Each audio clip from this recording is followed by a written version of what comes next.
Bom dia, gente! Eu sou o Guilherme. Eu sou a Maísa. Eu sou a Jéssica. Eu sou a Sofia. E Sejam bem-vindos ao Filosofode! Hoje a gente vai falar sobre a Dança do Universo. Bom, a Dança do Universo é um livro do Marcelo Glazer e ele fala sobre a evolução do pensamento humano e na tentativa de entender o universo. E o primeiro capítulo, ele fala que o ser humano é apresentado como um ser... O ser humano começou a tentar entender o universo muito antes do surgimento da ciência. E nesse período, diferentes povos criaram mitos de criação, que eram histórias usadas para explicar a origem do mundo, né? Como acontece com os indígenas, enfim. Da vida também, dos fenômenos da natureza. Que o exemplo que a gente mais tem é dos indígenas, né, gente? E esses mitos, eles variam de acordo com cada cultura, mas muitos tinham ideias parecidas, como a de que surgiu do caos ou da ação de forças divinas.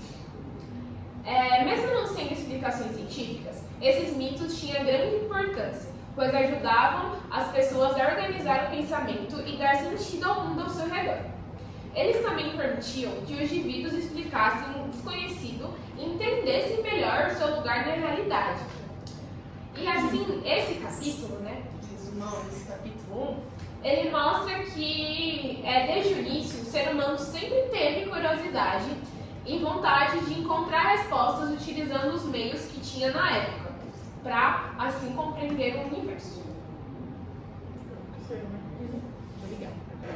E eu vou falar um pouquinho sobre o capítulo 2, que como a Sofia deu a introdução, a gente tentava descobrir a origem do mundo através de mitos, ou Deus, enfim, cada grupo tinha o seu pensamento de mundo.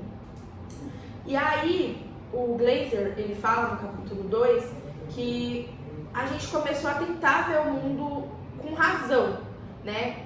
Ao invés dos mitos, a gente quer ver com a razão agora. E aí que foi criada, assim, entre aspas, a ciência, para a gente tentar entender o mundo, né? E aí a gente tem os filósofos, que eles romperam com os mitos do filósofo Tales de Mileto, né? E eles buscam entender a natureza com base na lógica e na observação. Então a gente tem, né, várias teorias hoje em dia também, do Big Bang, que a gente pode comparar com as antigas que era do mito, né? Que era o mito. E aí o filósofo Tales Mileto, ele tinha esse pensamento de Heráclito e Demócrito, que foram importantes nesse processo, pois tentaram explicar a natureza sem recorrer aos deuses. Eles propuseram ideias inovadoras como experiências de elementos fundamentais que origina tudo ou de partículas indivisíveis que formam a matéria, que aí já é mais a ciência, para a gente tentar entender o mundo, né? E aí a gente tem os filósofos, que eles romperam com os mitos do filósofo Tales de Mileto, né? E eles buscam entender a natureza com base na lógica e na observação. Então a gente tem, né, várias teorias hoje em dia também, do Big Bang, que a gente pode comparar com as antigas que era do mito, né? Que era o mito. E aí o filósofo Tales Mileto, ele tinha esse pensamento de Heráclito e Demócrito, que foram importantes nesse processo, pois tentaram explicar a natureza sem recorrer aos deuses. Eles propuseram ideias inovadoras como experiências de elementos fundamentais que origina tudo ou de partículas indivisíveis que formam a matéria. Que aí já é mais a coisa do Big Bang, na minha visão. Não sei da de vocês. E além disso, ele acreditava que o universo possuía uma ordem, de que a ordem poderia ser compreendida pelos seres humanos. Que essa ordem poderia ser compreendida pelos seres humanos, e esse pensamento foi essencial para o desenvolvimento dos estudos mais organizados e sistemáticos, como os realizados por Aristóteles.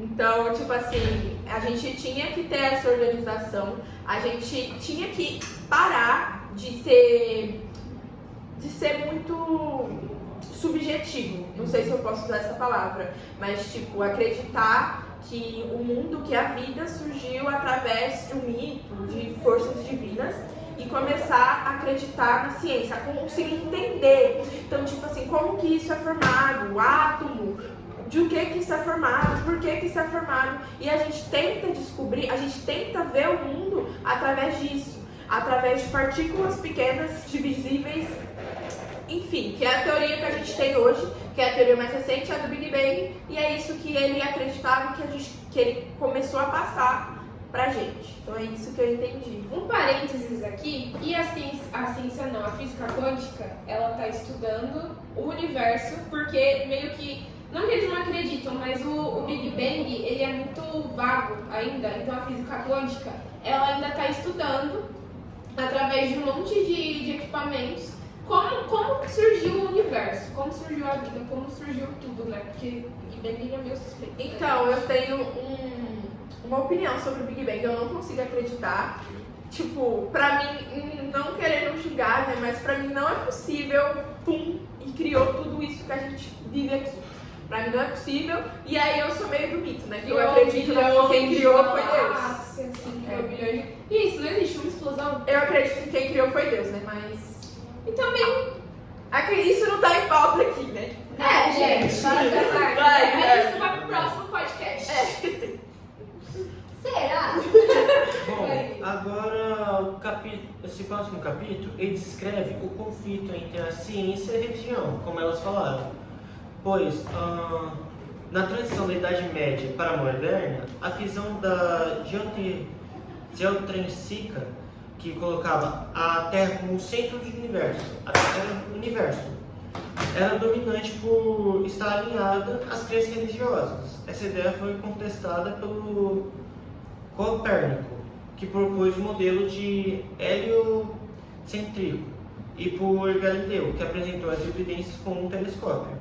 As novas teorias enfrentaram forte oposição da Igreja, mostrando que o avanço científico ocorreu com os conflitos, a mudança para o heliocentrismo, transformando profundamente a visão do ser humano sobre o universo.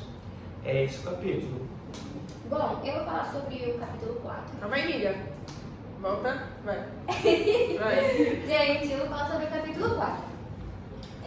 O capítulo 4 é quando o Kleber ele apresenta a contribuição dele com o Giovanni, o Grazer, né? O Kleber é o Giovanni. Para o desenvolvimento da ciência. Só que tem um porém. O Kleber ele é muito religioso e gosta das pessoas que estão aqui. Elas não acreditam, eles não acreditam que veio da ciência. Tipo, puf. Só que tem um porém. Ele falou assim, mas também é impossível que alguém, um ser humano, um ser místico, não, vou explicar isso com o quê? Com a matemática. Eita, ó, revelações, hein? Ó, bebê, pega a visão.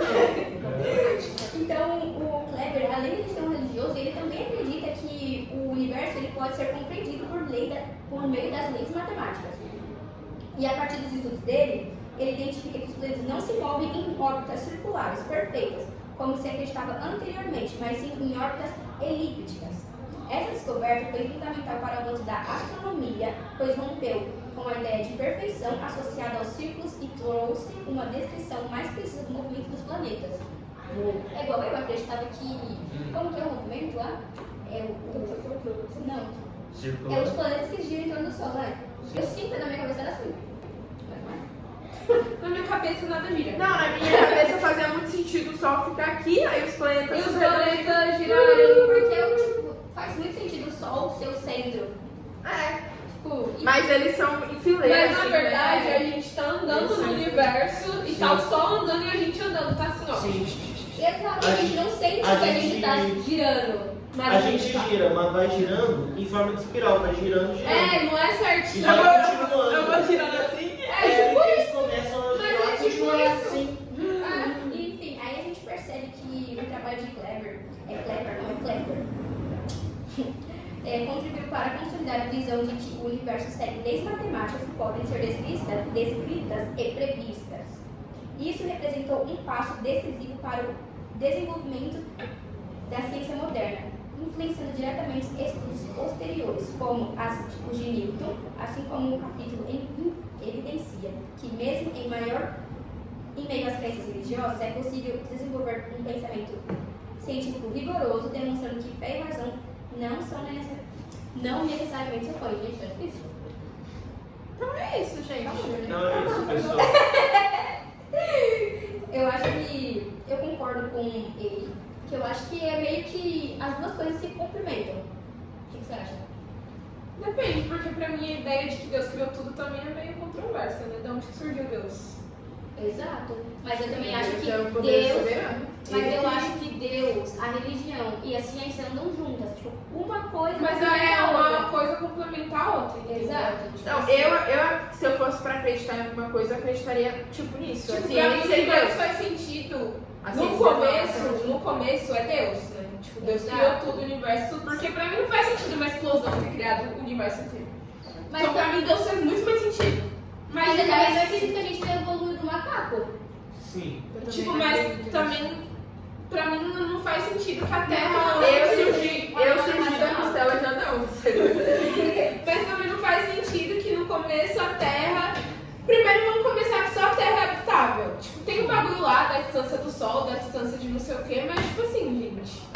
Aquilo foi calculado com base na matemática, não nas Tipo, crenças. e assim, e é tão perfeitinho, é uma coisa perfeita que tipo, a chance de ocorrer tipo 0,000, não sei o quê. É porque é muito, tipo, não tinha como isso acontecer e aconteceu. Como? Deus. Ou é matemática. Ou É. se tá certo, né? Deus. Enfim, a dança do universo não é apenas sobre as estrelas e planetas, mas sobre a jornada humana para entender o desconhecido, dos mitos à matemática. Cada passo mostra que conhecer o universo é também descobrir quem somos. Quem sou eu? Quem é você? Eu sei que eu nada sei, Foi a gente. primeira. Foi o tema da primeira prova de filosofia. Quem Do sou primeiro eu? ano? Do Quem primeiro sou ano. eu? Primeiro, Quem sou eu? Quem sou eu? E a gente explica isso como? Sou composta por átomos, moléculas. Depende e do órgãos contexto que você tá me sangue. perguntando. Exato. Eu acho que a gente é um fragmento. É isso, né, gente? Vamos filosofar aqui e deixa o próximo capítulo, né? Beijo! É isso, gente. Tchau, tchau! Obrigada pela atenção no Filosofode.